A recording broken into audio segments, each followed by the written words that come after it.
Real quick before I get into the topic of today's video, I just wanted to let you all know that if you'd like to see a completely uncensored version of this video and help support the channel in the process, consider becoming a channel member here on YouTube. For just $1 a month, you'll get access to the uncensored version of this video, as well as uncensored edits of several of my previous videos as well. I'll leave a link to the channel memberships page in the description if you'd like to check it out. Thanks everyone.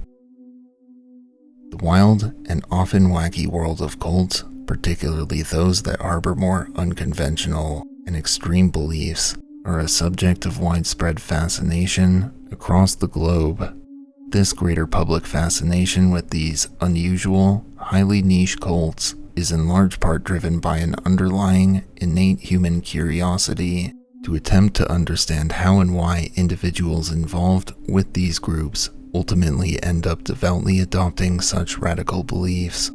Of course, perhaps the most widely known amongst them are the, well, for lack of a better YouTube-friendly blanket term, so-called death cults. Cults whose members ultimately share in a collectively morbid fate.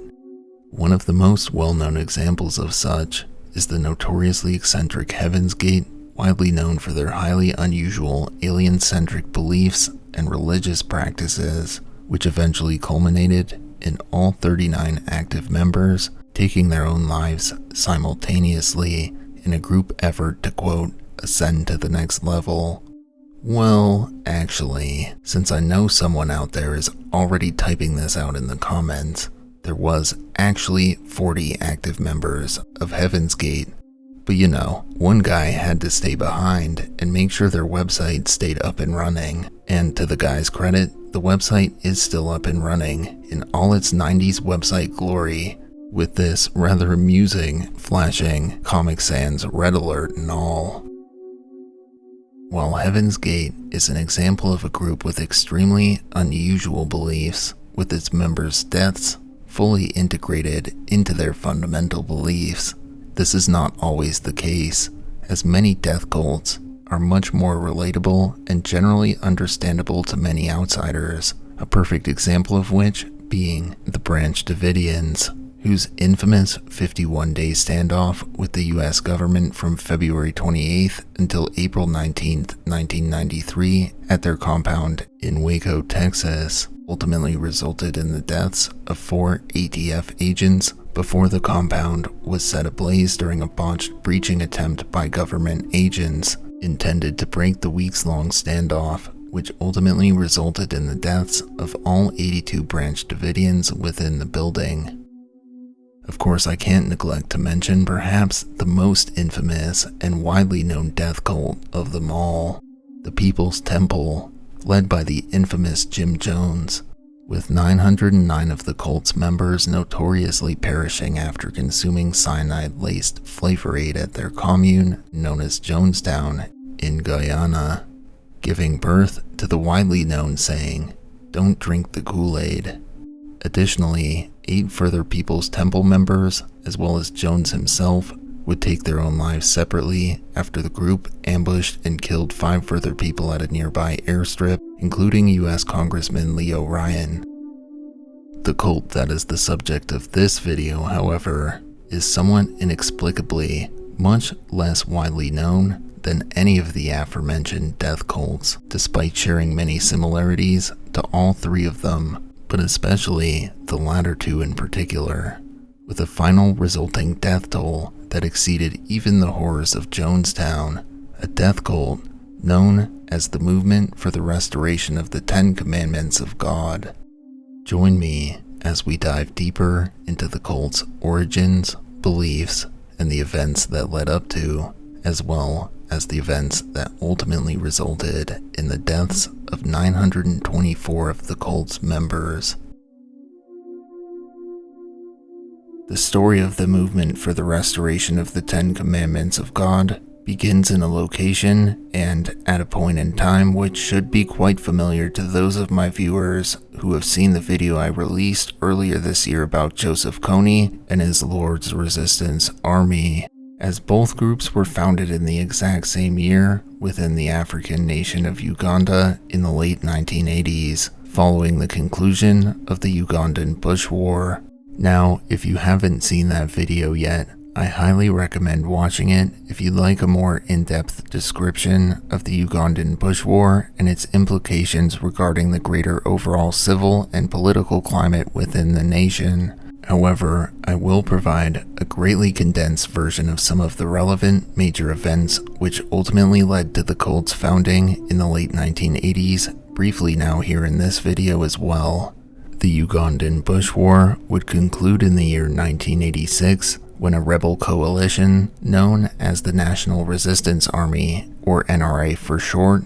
led by a man named Yoweri Museveni, would overwhelm the battle-weary government-backed troops known as the Uganda National Liberation Army, or UNLA for short, and captured the nation's capital city of Kampala, forcing the president at the time, a man named Tito Okello, to flee the country, whom himself had just recently seized power from previous president Apollo Milton Obote in a sudden military coup.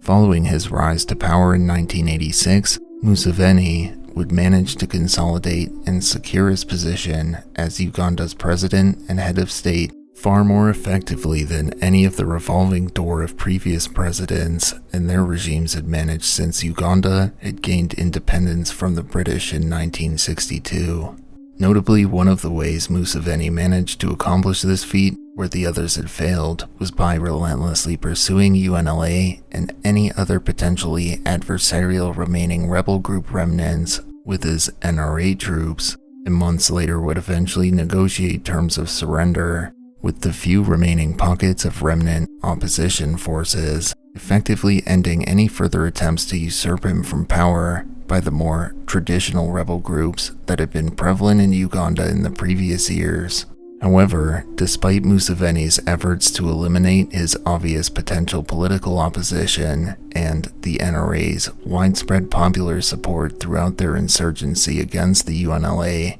particularly within the nation's ethnic Bantu population in the south, the overall quality of life for Ugandans as a whole, both in the nation's rural northern regions, as well as in the much more modern and infrastructurally developed south, would remain rather poor, only furthered by an ongoing AIDS epidemic that had begun to sweep across the nation, thus sowing the seeds of discontent with the Museveni regime amongst the greater populace of Uganda.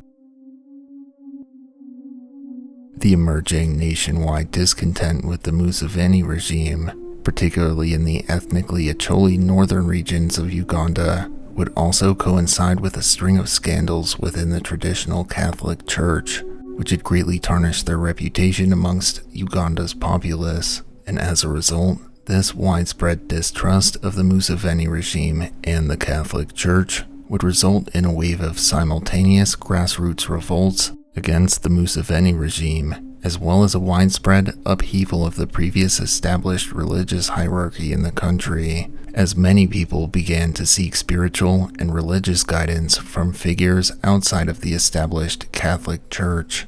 Notably, this wave of religious revolutionaries was largely ignited by a group originating in northern Uganda, known as the Holy Spirit Movement, led by a woman and self-proclaimed Messiah figure named Alice Amma, who encouraged her followers to take up only sticks and stones as arms in their grassroots insurgency against the Museveni regime. Astonishingly, the Holy Spirit Movement would defeat NRA troops armed with modern arsenals on multiple occasions, and their ranks would continue to swell as word of their unlikely victories spread while they pushed their way south towards Kampala. However, as I detailed more in depth in my video on the rise and fall of the LRA, during this push southwards in 1987, the Holy Spirit Movement would abruptly implode after Alice Amma would declare that the spirits had abandoned her, following the movement's first decisive defeat at the hand of the NRA. Thus, in the immediate wake of the Holy Spirit Movement's sudden implosion, a number of other lesser-known local religious figures and self-proclaimed messiahs would begin to crop up throughout the following months and years across the country, similarly seeking to assemble their own flocks of faithful followers raised from the ashes of the Holy Spirit movement, as was the case with Joseph Kony and his founding of the LRA in 1989. Parallel to Kony's influx of new followers and formation of the LRA in the nation's north, in the far southwest reaches of Uganda, another religious offshoot movement would begin to garner a following of its own, none other than the movement for the restoration of the Ten Commandments of God, which was similarly founded in 1989 and rapidly began to attract a considerable following of its own, with the group's membership swelling to nearly twice that of the LRA's peak size at the peak of its own popularity. The movement for the restoration of the Ten Commandments of God, which I will henceforth be referring to in its acronym form, MRTCG, for the remainder of the video, for obvious reasons, was co-founded by a duo consisting of an, at the time, 56-year-old man named Joseph Kibwatiri and an, at the time, 36 or 37-year-old woman named Credonia Merwinde.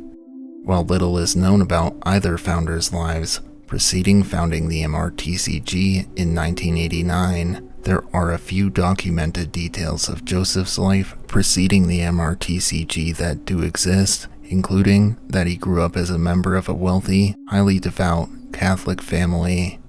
Joseph would also attempt and fail to run for a local political office in 1980, and sometime following this, he would donate some land that he owned, as well as funds and supplies, to build a Catholic school which he would lead following its construction.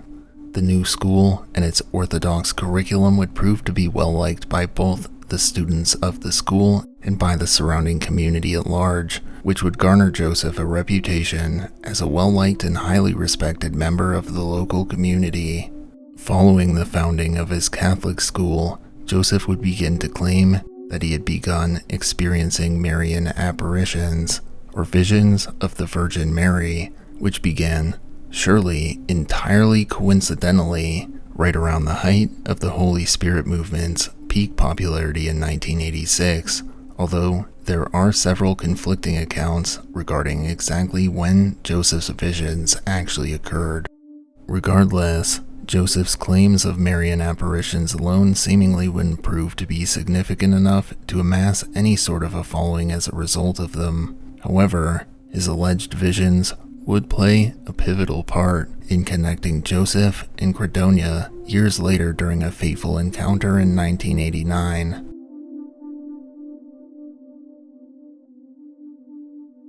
Now, during my research for this section of the video, I came across several various accounts of how Joseph and Credonia originally met one another, each interwoven with simultaneously conflicting and corroborating details. Notably, most of these accounts of how the pair met were equally questionable and skewed in their tone, as they were seemingly either recounted from the perspective of someone who had been drinking the proverbial Kool-Aid, or from an extremely cynical perspective, as if someone with a similar general personality to, like, Bill Maher had recounted them, if that makes any sense. It's a bit hard to exactly explain what I mean without outright comparing an example of each, which is exactly what I had originally written in this script, but I found that presenting it this way turned out to be a rather convoluted and confusing approach for determining an actual reasonable explanation as to how the two met. So for the sake of general clarity, and to generally keep things much more to the point, rather than provide two of the most frequently recounted recollections of how the duo met, and given that this is actually the last section of the script that I wrote, I've re-examined many of the different accounts of how the pair met, and with my more intimate knowledge about the MRTCG and its hierarchy and beliefs that I've gained while researching for this video, I was able to piece together details from these various different accounts and other pertinent information about the cult later in its existence to ascertain what I believe to be the most likely circumstances as to how the two met one another. While most of the details surrounding Credonia's life preceding the MRTCG are unknown, she did seemingly hail from a lineage of visionary mediums, as her father had claimed to have had visions of Credonia's deceased sister since the 1960s. And so, when Credonia began to experience Marian apparitions, her family would fully and eagerly embrace them,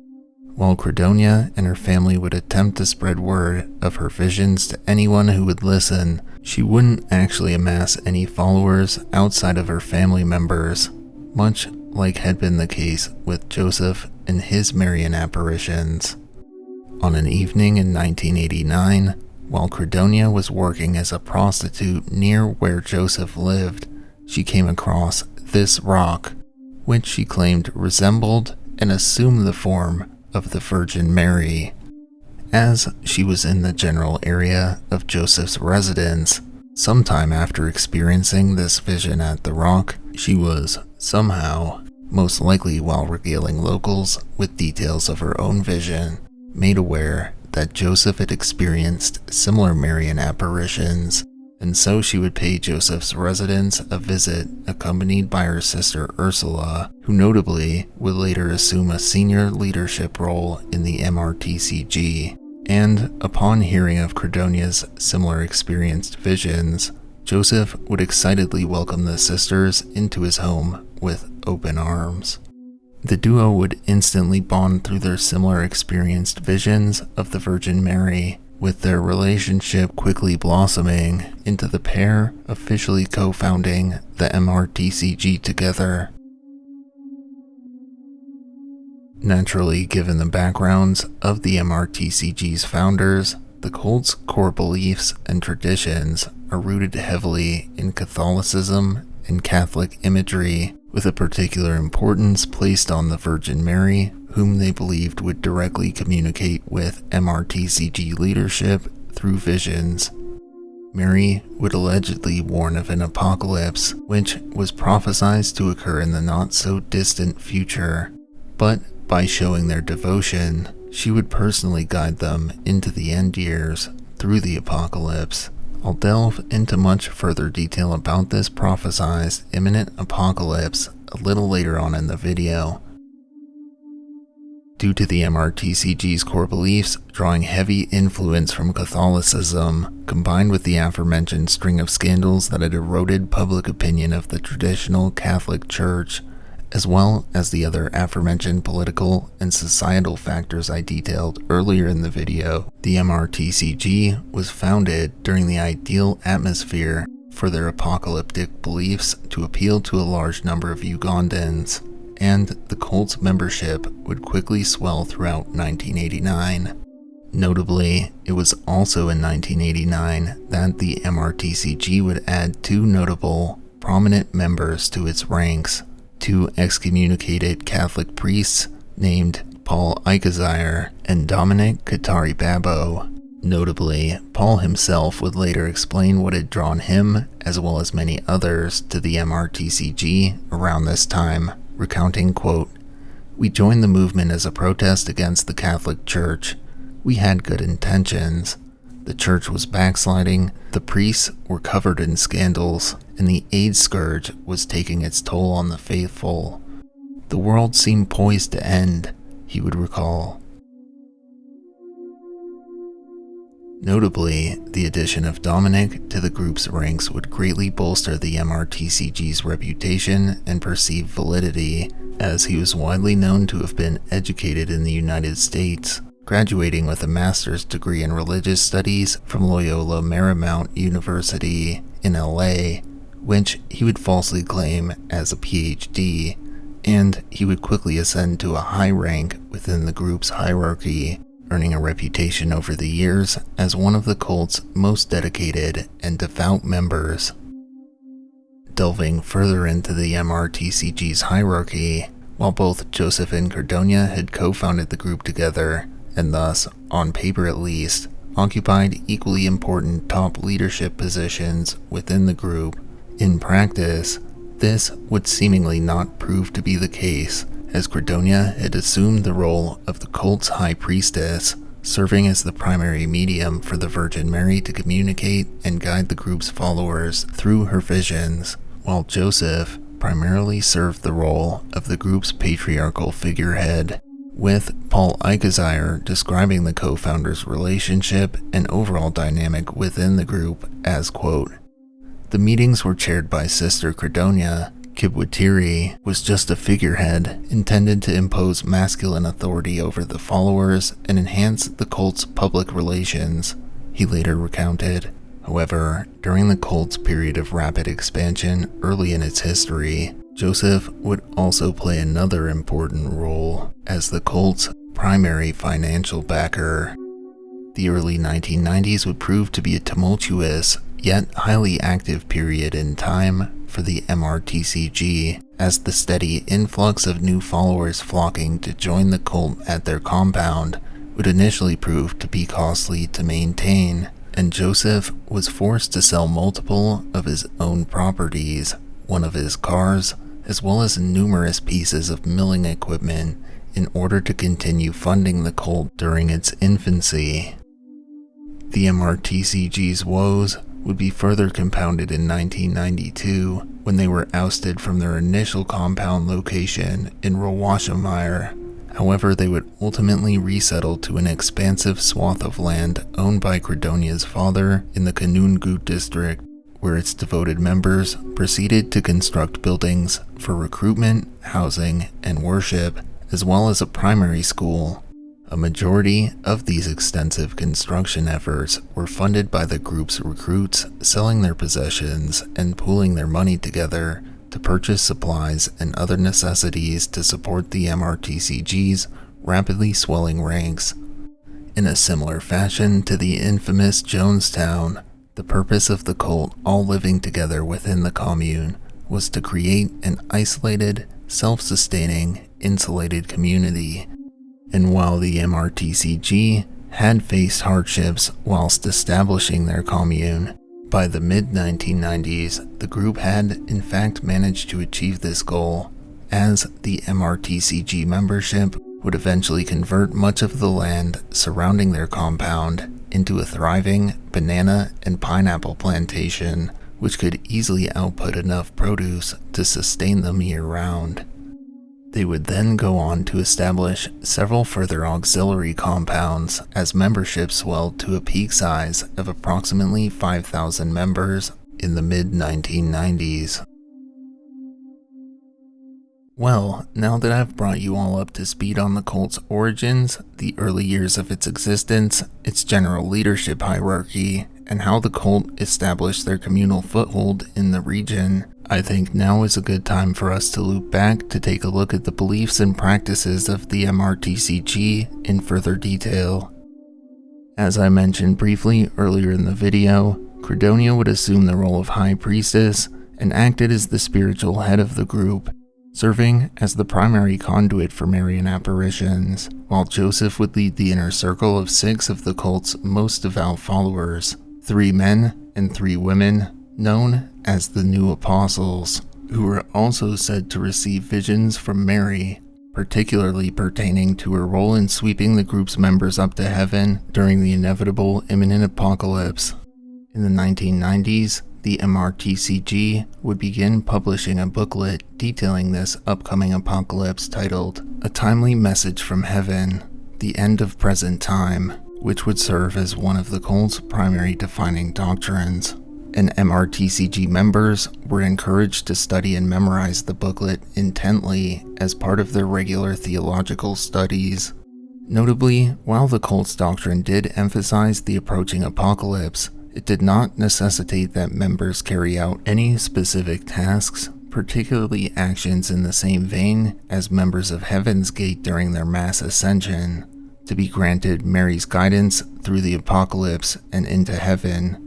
or a time they called the Years of the New World. Furthermore, the general membership of the MRTCG were required to wear matching, gender-specific uniforms that resembled the garb of Catholic nuns and priests, which made its members easily distinguishable to outsiders residing near the compound.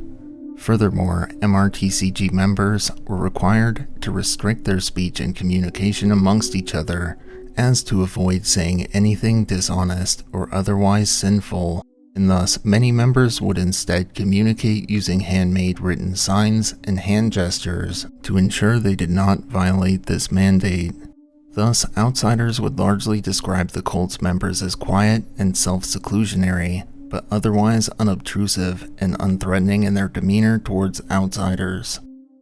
The first cracks in the MRTCG's foundation would begin to show in the year 1994, when the aforementioned former Catholic priest and one of the cult's earliest followers, Paul Ikezier, along with 70 disillusioned MRTCG members, would sever their ties with the cult. This split would only leave a small dent in the group's overall membership numbers, and the cult would largely continue their operations unbothered throughout the next few years, as the date of their prophesized apocalypse steadily approached.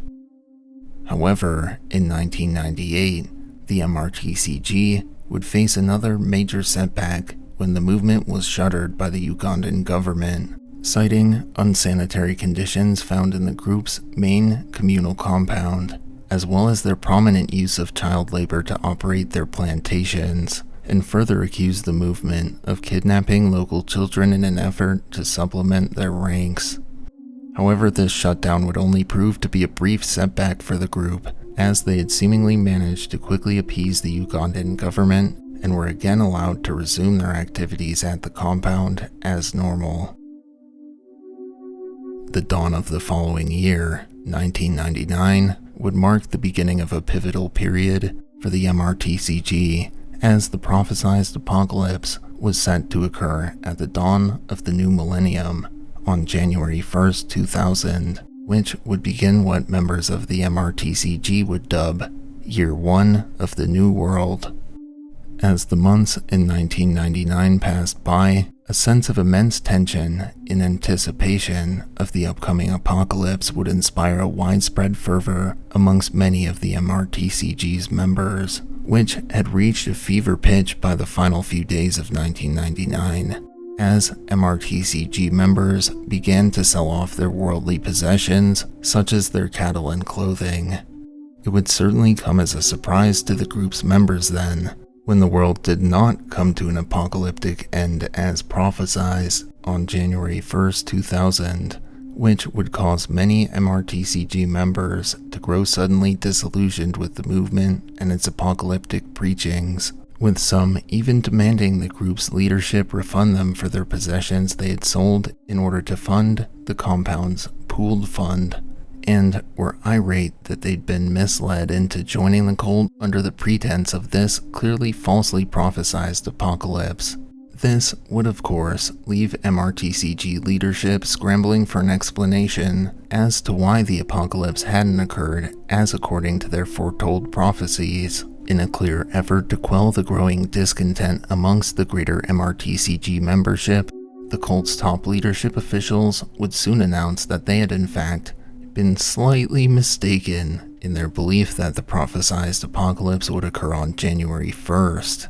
and would further state that the apocalypse would instead actually occur on March 17th, 2000, a date that leadership would ominously state, quote,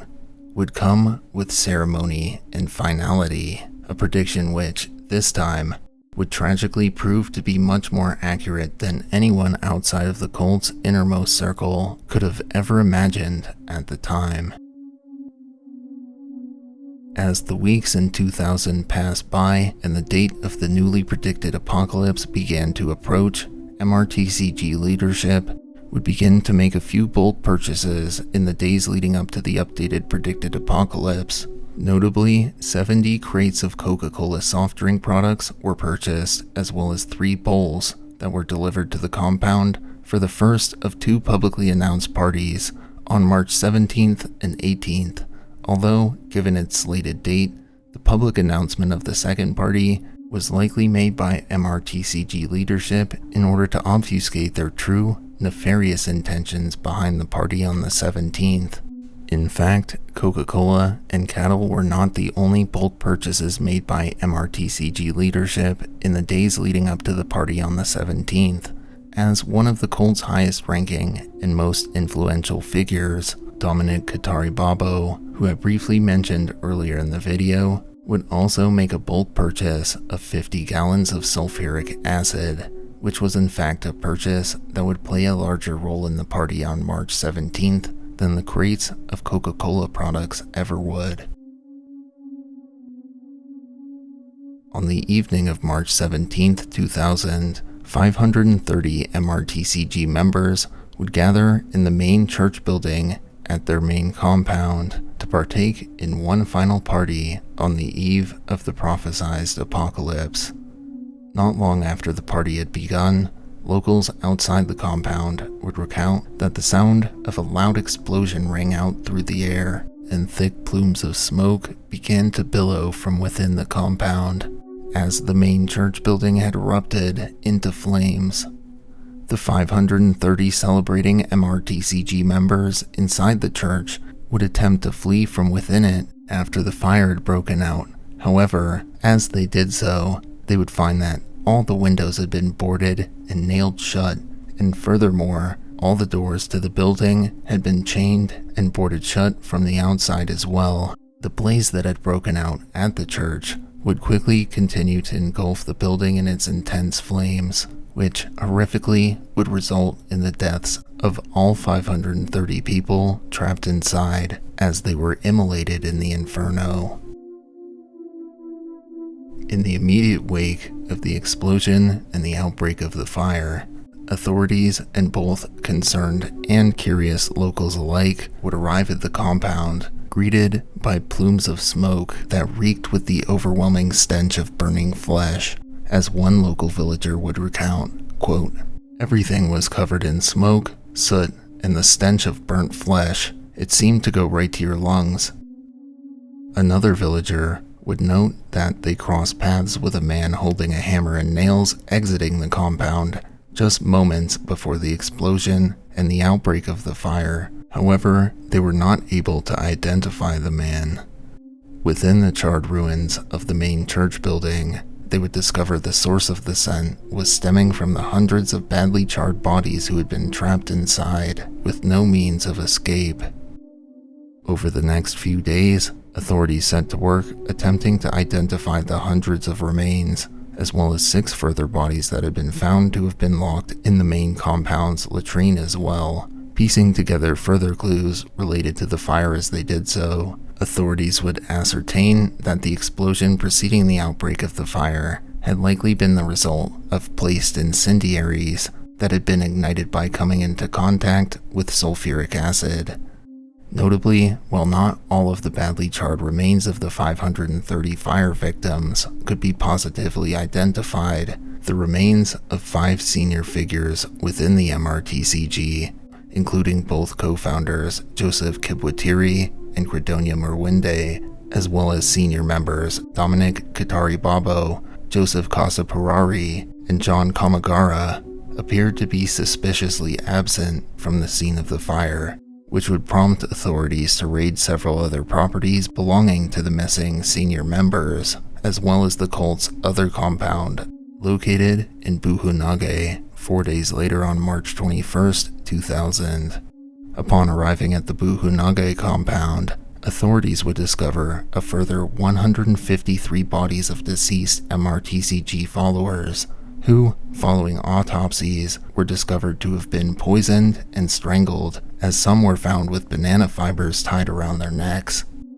Upon raiding Dominic Katari-Babo's estate in Rugazi, investigators would discover 74 deceased, presumed MRTCG members, festering in a large pit serving as a mass grave, as well as a further 81 deceased victims buried beneath an evidently recently poured cement floor in the estate's 10-room home. The 155 total victims recovered from Dominic's estate were found to have been poisoned and stabbed to death before being dumped in the mass grave or buried beneath the cement in the house.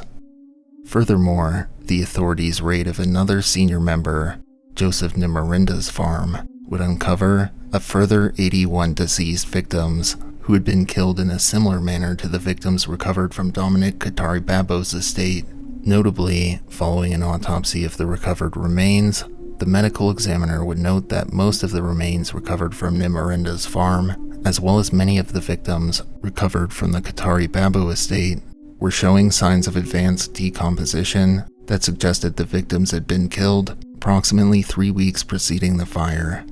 Following these gruesome discoveries, authorities would deem it highly likely MRTCG leadership had masterminded these massacres before fleeing from Uganda, and arrest warrants for all 5 aforementioned individuals were issued as a result. Notably, Ugandan officials suspect that co-founder Joseph Kibwatiri was hiding somewhere in Malawi, although all 5, if alive, still remain at large as of the time of making this video. Altogether, officials would announce that 924 people in total had lost their lives in the series of senseless and horrific massacres executed by the hand of the MRTCG leadership, which has cemented the cult's legacy as one of the world's most nefarious and deadly cults of all time. Thank you all for watching.